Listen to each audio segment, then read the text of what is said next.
Hi friends, నమస్తే అండి. మనం ఆలోచనలు, ఆరోగ్యము ఈ బుక్ చదువుకుంటున్నాం కదా. నిన్న ఏం చెప్పారు అంటే మనకి ఎలాంటి ఆలోచనలు ఉంటే ఎలాంటి వ్యాధుల బారిన పడతాము అని, అంటే అలాంటి వ్యాధులు ఉంటే దేంట్లో మార్పు చేసుకుంటే మనం వాటి నుంచి బయటపడతాము అని కొన్ని చాలా పాయింట్స్ చెప్పారు కదా మనకి.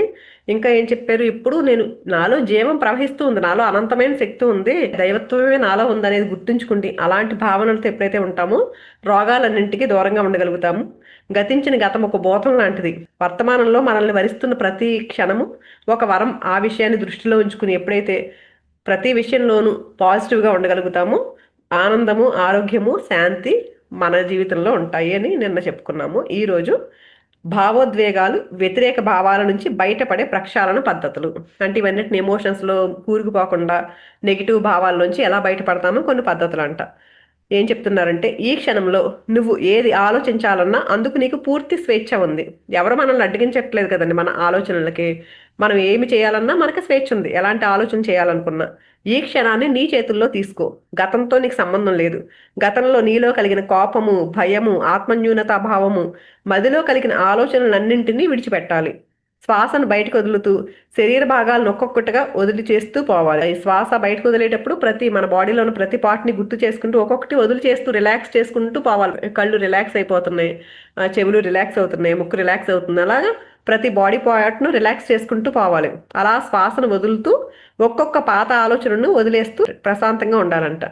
పాత ఆలోచనలు ఉన్నాయి కదండి, అవన్నిటిని కూడా ఒక్కొక్కటిని వదిలేసి ప్రశాంత వాతావరణానికి నాంది పలకాలి. జీవితాన్ని పూర్తి భద్రతాభావంతో స్వీకరించాలి. పూర్వం నీకు వచ్చిన ఎలాంటి నెగిటివ్ ఆలోచనలైనా సరే నిశ్వాసతో వదులుతూ పోవాలి. ఆ నెగిటివ్ ఆలోచనలన్నింటినీ శ్వాస బయటకు వదిలేసినప్పుడు అన్నిటినీ వదిలేయాలి.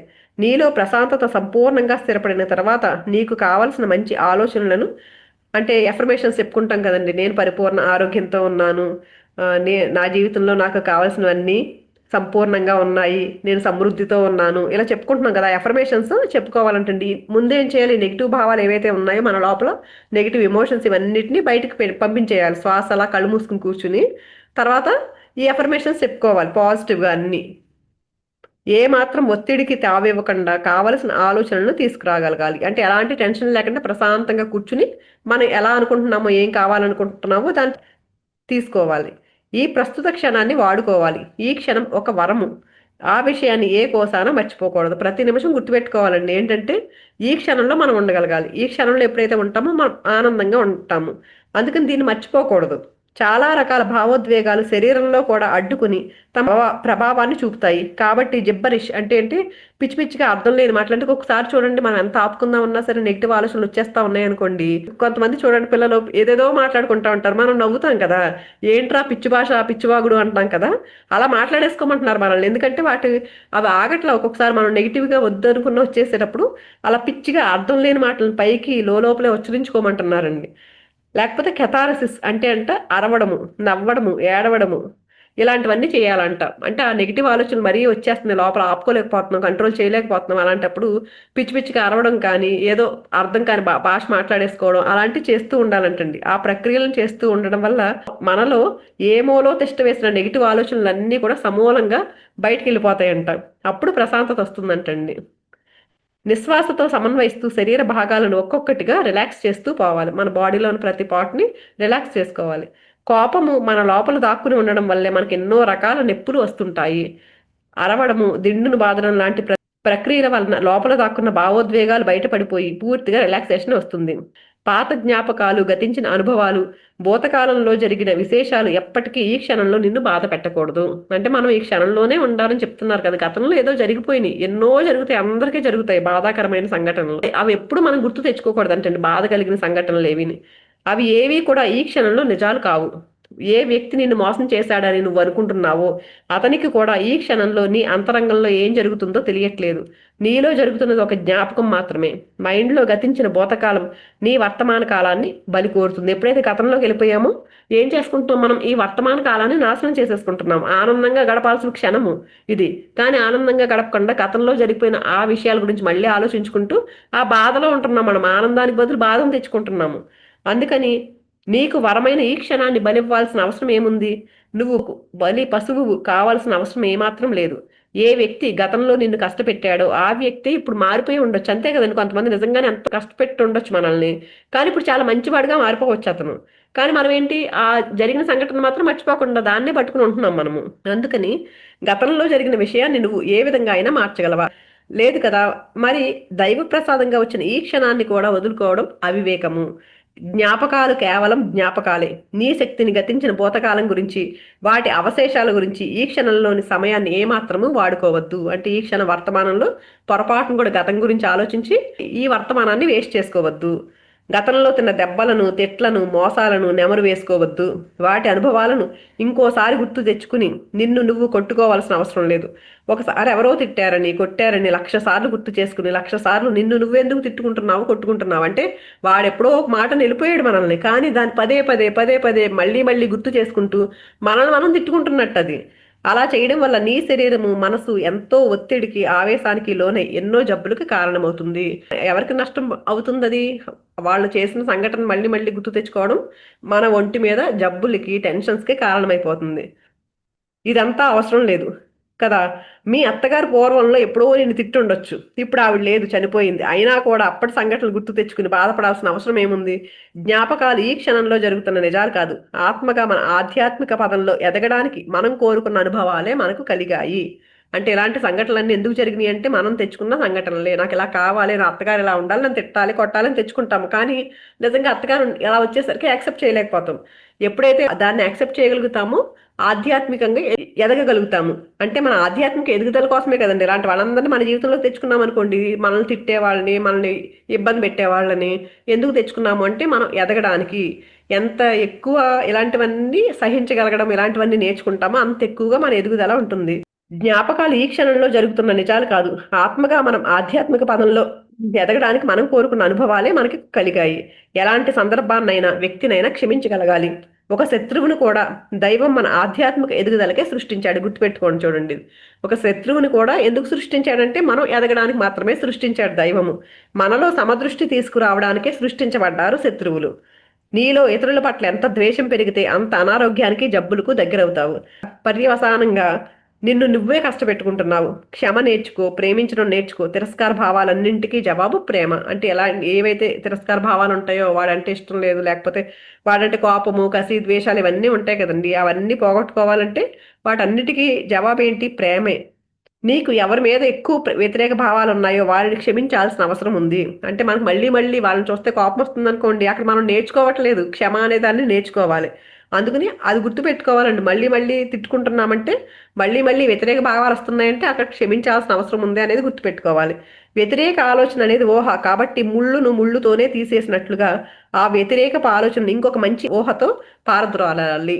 ఇప్పుడు ఒక వ్యతిరేక ఆలోచన వచ్చింది అనుకోండి, వెంటనే ఏంటో ఒక మంచి ఊహతో దాన్ని బయటకు పంపించేయాలంటండి. గతంలో నీకు ఎవరిపైన అయితే వ్యతిరేక భావన కలిగిందో వారిని చిదాకాశంలో ఉన్నట్లు, అంటే మనసులో ఊహించుకుని కళ్ళు మూసుకుని వాళ్ళకి కరచాలనం చేస్తే, ఎవరంటే మనకి ఇష్టం లేదో వాళ్ళకి షేక్ హ్యాండ్ ఇమ్మంటున్నారండి. షేక్ హ్యాండ్ ఇస్తూ వాళ్ళకి మంచి జరుగుతుంది అనే భావన మన లోపల తీసుకురావాలంటండి. అలాగే ఆయనకి పూలదండ వేస్తున్నట్లు, ఆయన బూట్లను పాలిష్ చేస్తున్నట్లు, భోజనం వడ్డిస్తున్నట్లు, ఆయన ఇంటిని శుభ్రం చేస్తున్నట్లు ఊహించుకోవాలంట. ఎవరైతే మన శత్రువులో వాళ్ళకంట మనం సేవ చేస్తున్నట్టు ఊహించుకోవాలంట. అప్పుడే నీ హృదయ ప్రక్షాళన జరిగి కరుణ, మైత్రి, స్నేహం నీలో పెంపొందుతాయి. నీ చిరునవ్వుతో ఆయన కూడా ఆనందంగా ఉన్నట్లు భావించాలి. దయనీయ స్థితిలో ఉన్న వారికి సహాయం చేయగలము ఆ విధంగా ఊహించుకోవాలి. అంటే కొంతమంది చూడండి చాలా దయనీయంగా ఉంటారు, వాళ్ళు ఏమి చేసుకోలేని స్థితిలో ఉంటారు కదా. అలాంటి వాళ్ళకి ఎలా సహాయం చేస్తామో అలా మన శత్రువుకు కూడా సహాయం చేస్తున్నట్లుగా ఊహించుకోవాలంటండి. ఆ భావనను, ఆ దృశ్యాన్ని కొన్ని క్షణాల వరకు అలాగే ఉండనించి మెల్లగా ఆ దృశ్యం ఇంకా మాయమైపోతున్నట్లుగా భావం చేయాలి. ఆ తర్వాత నీ బొమ్మను కూడా చిదాకాశంలో చూడాలి. నీకు కూడా మంచి జరుగుతున్నట్లు భావన చెయ్యాలి. నువ్వు ఆనందంగా నవ్వుతూ ఉన్న భావాన్ని తీసుకురావాలి. ఈ విశ్వంలో ఉన్న సమృద్ధి అంతా నీలోకి, అందరిలోకి ప్రసరిస్తున్నట్లుగా గుర్తించాలి. తీవ్రమైన వ్యతిరేక భావాలు మనల్ని వెంబడిస్తాయి. రోగాలుగా, జబ్బులుగా వెంటపడి పీడిస్తాయి. మనం చేసే పాపాలే రోగాలు. పాపాలు చేస్తున్న వాళ్ళపై మన కృప ఉండాలి. వాళ్ళని కనికరించాలి. వాళ్ళకి మంచి జరగాలని పూజలు చేయాలి. ఈ పద్ధతిని అనుసరిస్తే ఎన్నో వ్యతిరేక భావాలు మన నుంచి పోతాయి. ఎన్నో భావోద్వేగాలు సమసిపోతాయి. మనలో ఉన్న జబ్బులన్నీ నయమవుతాయి. హృదయం తేలిక పడుతుంది. అంటే ఎప్పుడైతే మన మన హృదయం బరువుగా ఎందుకు ఉంటుంది? ఆ భారాలన్నీ మోసేస్తున్నాం మనం, ఎవరి మీద కోపాలు, ద్వేషాలు ఇలాంటివన్నీ. ఎప్పుడైతే వీటన్నిటిని తొలగించుకుంటామో మన హృదయం తేలిక అయిపోతుంది. నీలోని కుళ్ళు కుతంత్రము మాయమైపోతుంది. కోపము, అసూయ, ఈర్ష్య, ద్వేషాలన్నీ పెకిలించి వేయబడతాయి. భావోద్వేగాలను సమూలంగా పెరికివేయడానికి యమనియమాలు, సమతుల్యమైన సాత్వికాహార సేకరణ, ఆసనాలు, ప్రాణాయామాలు, ధ్యానము, ప్రార్థనలు ఎంతో ఉపయోగపడతాయి. నిన్ను నీవు ప్రేమించుకోగలగాలి. తల్లిదండ్రుల మీద వ్యతిరేక భావాలు కలిగి ఉండడం తప్పు. తల్లిదండ్రులను హృదయపూర్వకంగా ప్రేమించగలగాలి. నీ తండ్రిని ఒక చిన్న పిల్లవాడిగా ఊహించుకుని ఆయన తప్పులను క్షమిస్తూ ప్రేమను సంపూర్ణంగా పంచి నీ హృదయ స్థానంలో ప్రతిష్ఠించు. అదేవిధంగా నీ తల్లిని 3 ఏళ్ల పసిపాపగా ఊహించి అన్ని విధాలా ప్రేమను పంచి నీ హృదయంలో ప్రతిష్ఠించుకో. అనాహత చక్ర స్థానంలో ప్రేమ పొంగి పొరలాలి. అందరినీ ప్రేమించగలగాలి, క్షమించగలగాలి. క్షమిస్తే హృదయం తేలిక పడుతుంది. హాయి, ఆనందం నీలో నెలకొంటాయి. తల్లిదండ్రులను సంపూర్ణంగా క్షమించగలగాలి, ప్రేమించగలగాలి. మన సమస్యలకు వారే కారణమనే ద్వేషం నుంచి బయటపడాలి. వారిని ద్వేషిస్తే నువ్వు కూడా దూషింపబడతావు. జీవితంలో నెగిటివ్ భాషను అస్సలు ఉపయోగించకూడదు. జీవితంలో నెగిటివ్ వద్దనుకోవడం కంటే పాజిటివ్ జరగాలి అని అనుకోవాలి. ఉదాహరణకి, నాకు అనారోగ్యం వద్దు, నాకు దుఃఖం వద్దు, నాకు ముసలితనం వద్దు, నాకు రోగం వద్దు, ఇలా వద్దు వద్దు అని కోరుకుంటా ఉంటాం కదా, అలా అసలు కోరుకోకూడదు. ఎందుకంటే నీ మనసులో అదే విషయం పదే పదే మెదులుతున్నందువల్ల అది నిన్ను విడిచిపెట్టదు. అందుకని దానికి బదులుగా నేను ఆరోగ్యవంతురాలని, నేను ఆనందంగా ఉన్నాను, యవ్వనం నా హక్కు, ఇలా పాజిటివ్గా అనుకోవాలండి. అలా అనుకోవడం వల్ల ఆరోగ్యము, ఆనందము పెరుగుతాయి. నీకేమి కావాలో అవి చెప్పాలి, కానీ వద్దు అనుకున్నవి చెప్పకూడదు. నేను చెత్త చూడకూడదు అనుకుంటే చెత్తే కదా కనిపిస్తుంది. మంచి భావనలు అంటే ఎఫర్మేషన్స్ ఎప్పుడు వర్తమాన కాలంలో ఉండాలి. మనం ఏమి ఎఫర్మేషన్స్ చెప్పుకున్నా నేను పరిపూర్ణ ఆరోగ్యంతో ఉన్నాను అని చెప్పుకుంటున్నాం కదా, ఈ వర్తమానంలో ఇప్పుడు జరుగుతున్నట్లుగా కంటిన్యూస్ టెన్స్లో చెప్పుకోవాలి. భవిష్యత్ కాలంలో ఉండకూడదు అవి. అంటే నేను రేపు పొద్దున్న కారు కొనుక్కుంటాను అనకూడదు, ఇప్పుడు కారు కొనుక్కుంటున్నాను, అలాగా ఇప్పుడు జరుగుతున్నట్లుగా చెప్పాలి. నిన్ను నీవు ప్రేమించుకోవడం అతి ముఖ్యము. ఆలోచనలను నమ్మితే వాటికి శక్తి వస్తుంది. ఏ ఆలోచనలు మనకు మంచివో అలాంటి వాటిని మనలోకి అనుమతించాలి. ఆనందాన్ని పెంచే ఆలోచనలు పెంపొందించుకోవాలి. మనకు కావలసిన వాటి గురించి అనుమానం చెందకుండా పాజిటివ్ ఎఫర్మేషన్స్ బీజాలు నాటితే అవి ఏదో ఒక రోజు ఫలించడం తథ్యము. అంటే మనకి ఏం కావాలనుకుంటున్నామో అవి పాజిటివ్గా ఎప్పుడైతే చెప్పుకుంటామో అవి ఏదో ఒక రోజు నిజంగా జరుగుతాయి. అవి నాకు మంచి ఆరోగ్యం ఉంది అని వర్తమాన కాలపు ఆలోచన బీజాన్ని నాటితే అది ఒకరోజు మొక్కగా మారుతుంది. మనలో ఉన్న కోరికలు ఫలిస్తాయి, మంచి అనుభవాలుగా మారతాయి. జీవితంలో ప్రతి విషయంలోనూ ప్రేమతో ఉండాలి. నువ్వు తీసుకునే ఆహారంతో, నువ్వు పడుకునే పడకతో, నువ్వు కప్పుకునే దుప్పటితో, సరుకులు కొనుక్కున్న దుకాణదారునితో ప్రేమగా ఉండాలి. ఏ విషయం గురించి కానీ, మనుషుల గురించి కానీ నీలో నెగిటివ్ ఆలోచన మనసులో రాకూడదు. అంటే ఏ విషయం, ఎవరి గురించైనా, మనుషుల గురించైనా, దేని గురించైనా సరే నెగిటివ్ ఆలోచన అనేది రాకూడదు. నువ్వు సరిగ్గా ఉంటే ప్రతి విషయంలోనూ నీకు ఉన్నతే లభిస్తుంది. నువ్వు వద్దు అనుకున్న విషయాలు జీవితం నుంచి జారిపోతాయి.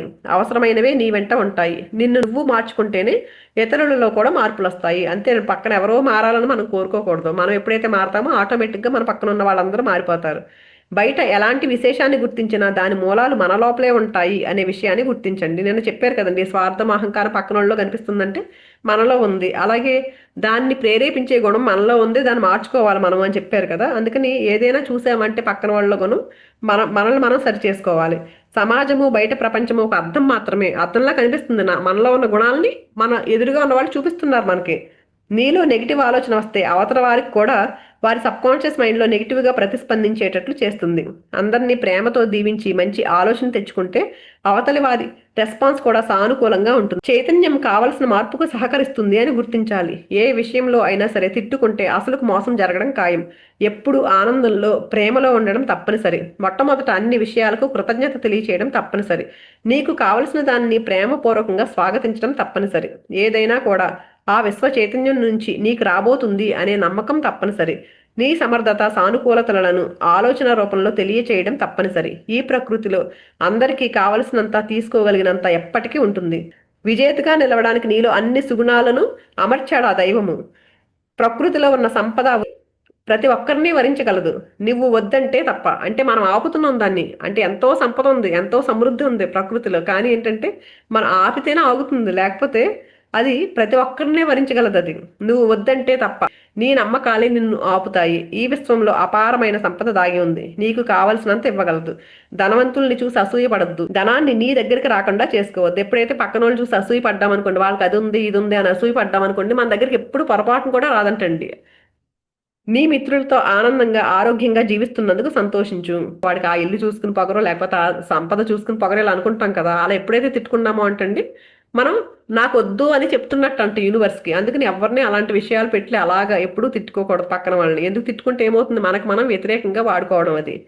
ఆ చాప్టర్ అయిపోయిందండి. నెక్స్ట్ది అంతర్ముఖం. మంచి ఆరోగ్యం కావాలంటే మనకి ఏం కావాలి? మంచి ఆలోచనలు కావాలి. శరీరంలో ఉన్న మలినాలన్నింటినీ తొలగించుకోవడానికి షట్కర్మ క్రియలు చేసుకోవాలి. ఆహారం శరీరానికి వెళ్తుంది. వ్యాయామం శరీరానికి శక్తినిస్తుంది.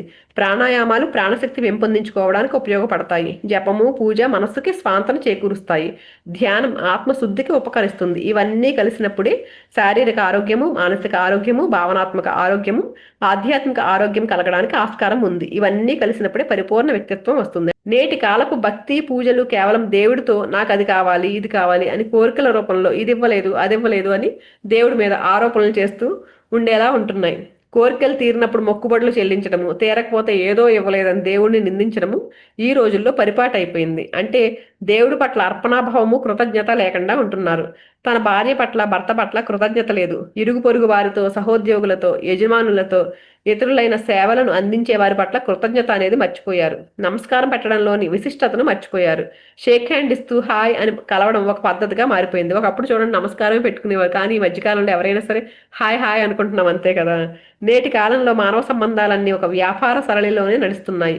సంతృప్తిని తెలుపుకోవడమే కృతజ్ఞత. కృతజ్ఞత అంటే ఏంటి? నేను చాలా హ్యాపీగా ఉన్నట్టు మన తృప్తిగా ఉన్నానని చెప్పడం అంటండి కృతజ్ఞత అంటే. అన్నీ సక్రమంగా ఉండాలంటే సంపూర్ణ ఆరోగ్యము, ఆనందము, ప్రశాంతత కావాలంటే పూజలు చేయాలి, వ్యాయామం ఉండాలి, ప్రాణాయామము, ధ్యానము ఇవన్నీ కూడా ఉండాలి. ఇప్పుడు నమస్కారం విశిష్టత చెప్తున్నారండి, ఎందుకు నమస్కారం చేయాలో అని. నమస్కారం పెట్టేటప్పుడు మన రెండు చేతులు కలుస్తాయి. ఎడమ కుడి శరీర భాగాలలో పంచమహాభూతాలు అంటే గాలి, నీరు, ఆకాశము, అగ్ని, భూమి ఇవన్నీ సరిగ్గా ఉంటాయంట. ఎడమవైపు మెదడు కుడివైపు శరీర భాగాలతోనూ, కుడివైపు మెదడు ఎడమవైపు ఉన్న శరీర భాగాలతోనూ సంబంధం కలిగి ఉంటాయి. చేతులు రెండూ కలిపి నమస్కారం చేస్తున్నప్పుడు మనలో ఉన్న కుడి ఎడమ మెదడు భాగాలు చైతన్యవంతమై శారీరకంగా మానసికంగా ఉత్తేజితులం అవుతాము. కుడి ఎడమ మెదడు భాగాల రెండు ఐక్యమవుతాయి. మెదడులో రసాయనిక క్రియలు సమన్వయం అవుతాయి. విద్యుత్ చర్యలు సమన్వయం అవుతాయి. శరీరంలోని ఎడమ భాగాన్ని మనసుగాను, కుడి భాగాన్ని శరీరంగాను మనం తెలుసుకోవాలి. మెదడులో జరగాల్సిన క్రియలన్నీ బ్యాలెన్స్డ్గా జరుగుతాయంట నమస్కారం పెట్టినప్పుడు. నమస్కారం వల్ల శరీరం మనసుల సముదాయంలో హార్మనీ కుదురుతుంది.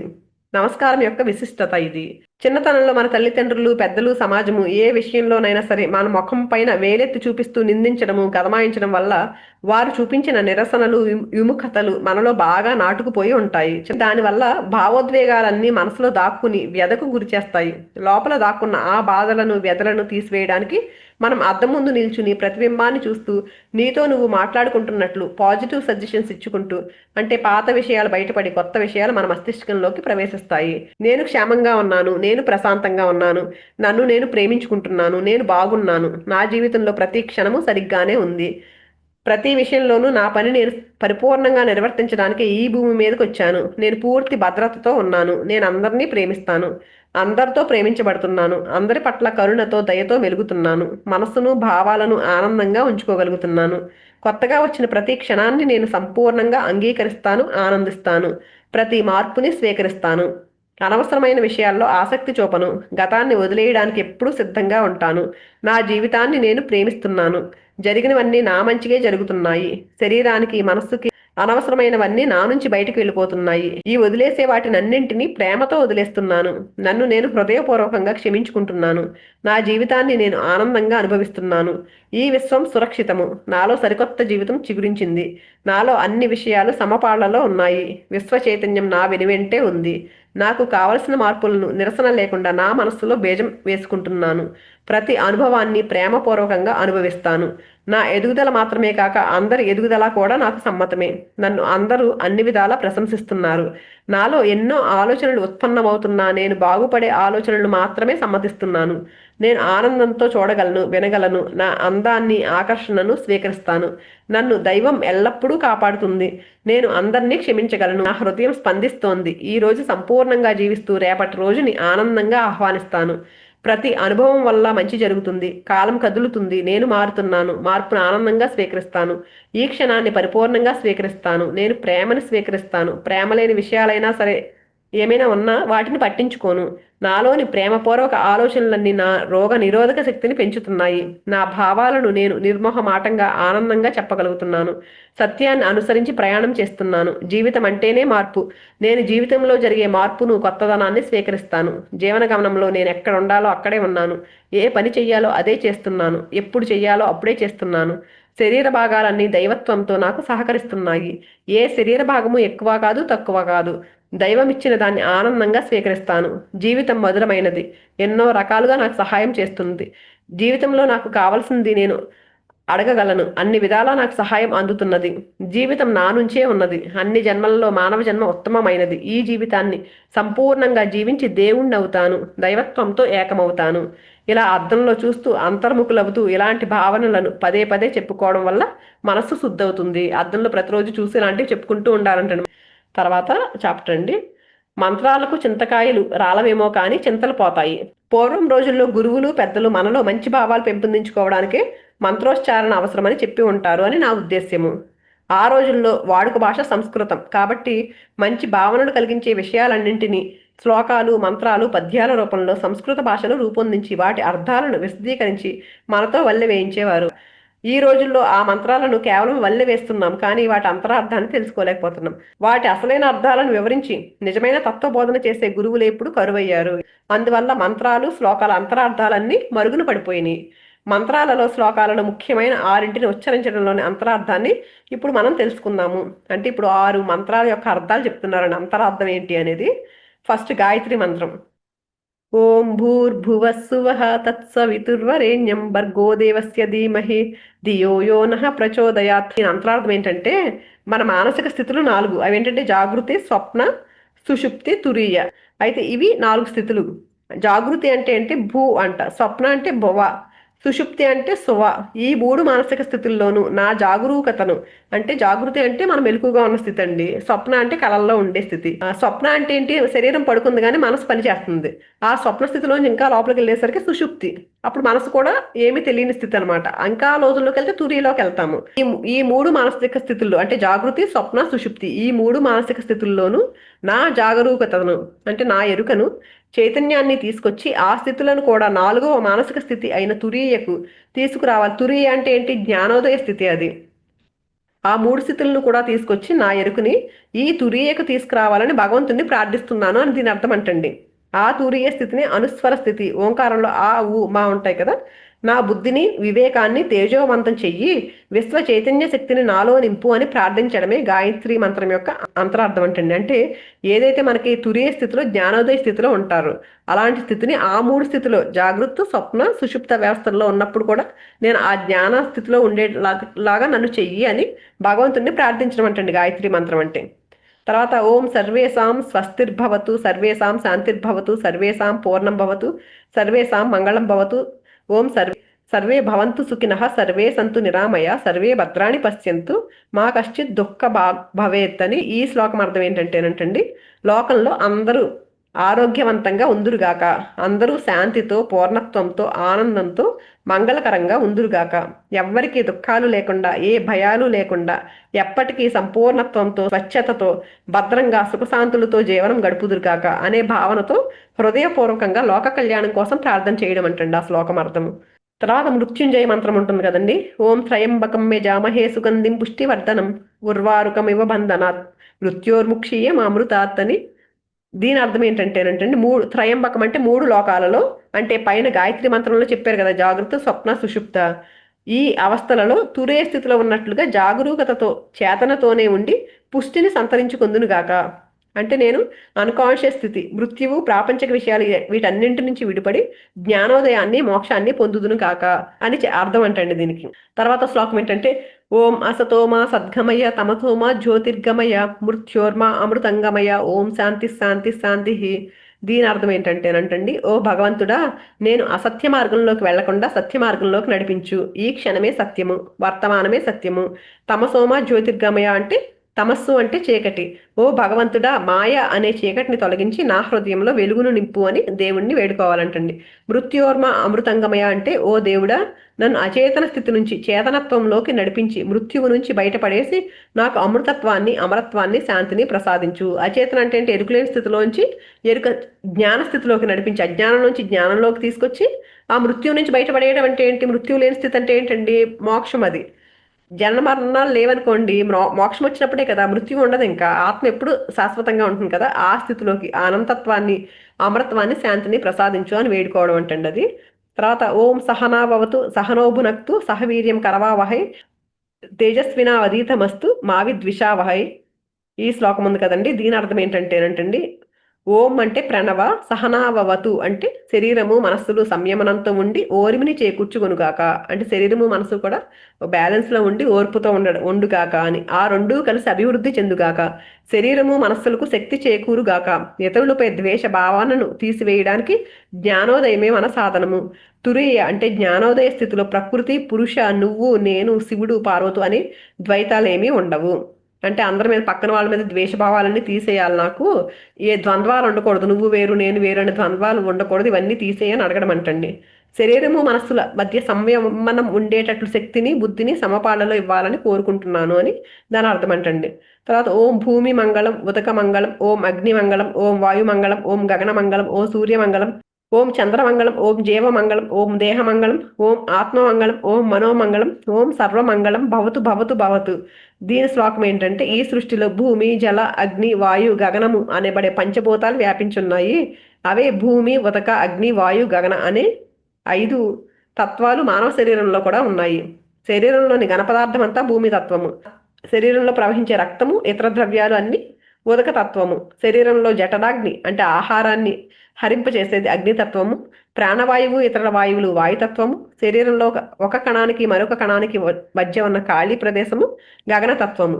బయట సృష్టిలో ఉన్న పంచభూతాలు, మానవ శరీరంలో ఉన్న పంచతత్వాలు అన్నీ కూడా మంగళకరంగా ఉండాలని ఇక్కడ కోరుకుంటున్నాము. అంటే ప్రాణశక్తి, దేహము, మనసు, ఆత్మ అన్నీ మంగళకరంగా ఉండాలని కోరుకుంటున్నాము అని దీని అర్థం అంటండి. సర్వమంగళం భవతు భవతు భవతు అంటే అన్నీ సక్రమంగా పనిచేసి మంగళప్రదంగా ఉండాలని కోరుకుంటున్నాము అని అంటండి ఇక్కడ.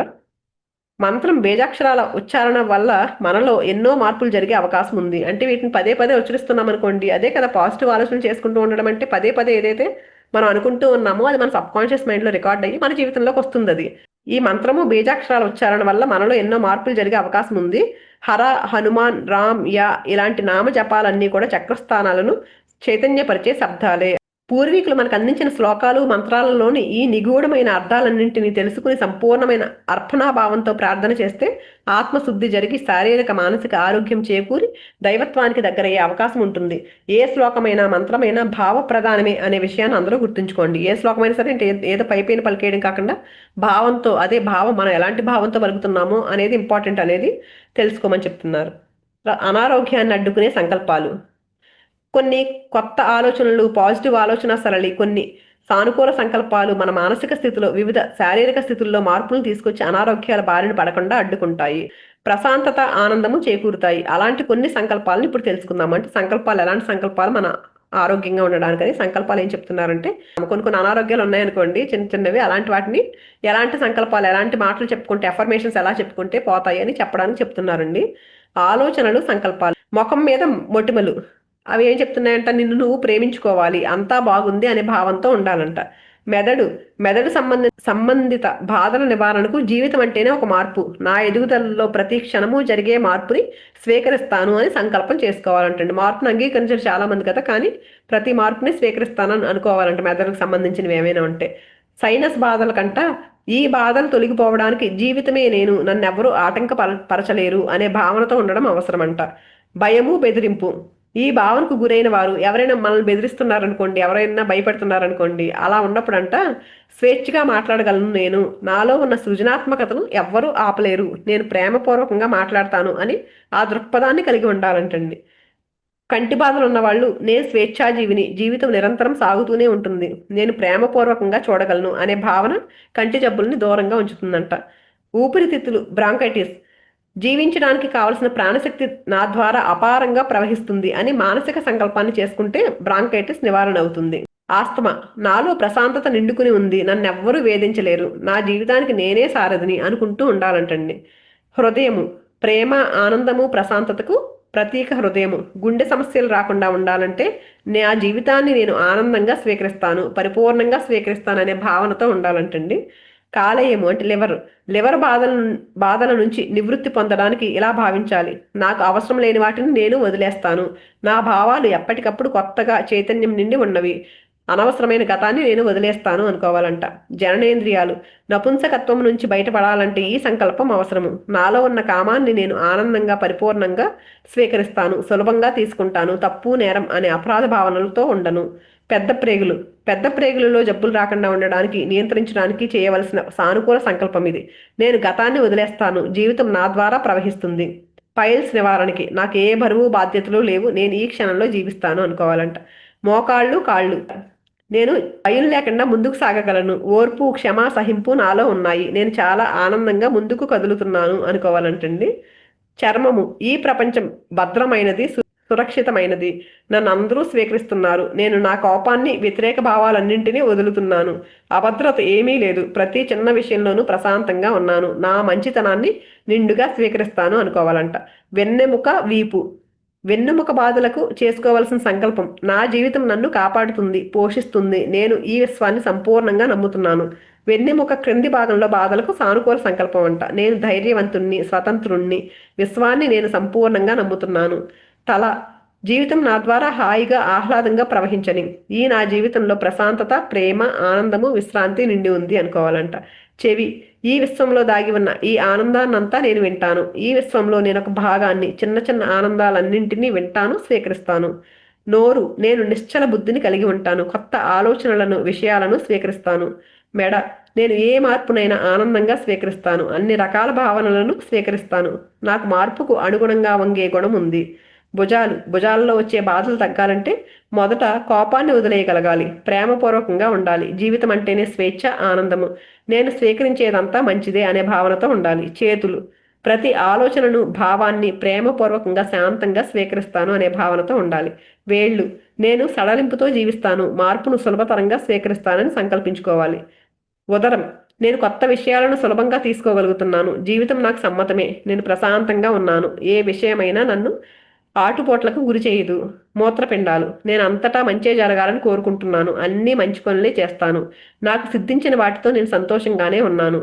బ్లాడర్, నేను పాతను వదిలేస్తున్నాను, కొత్తని గ్రహిస్తున్నాను. పొత్తి కడుపు భాగం, పెల్విస్, స్త్రీలలో ఋతుక్రమం సమస్యలు, ఈ బాధలకు ఈ విధంగా సానుకూల దృక్పథానికి సంబంధించిన సంకల్పాన్ని చెప్పుకోవాలి. నా ప్రతి అవయవము, శరీర భాగము అందంగానే ఉంది, నా శరీరాన్ని ప్రేమతో దీవిస్తాను, నాలో జరిగే ప్రతి మార్పు సమతుల్యంగానే ఉంది.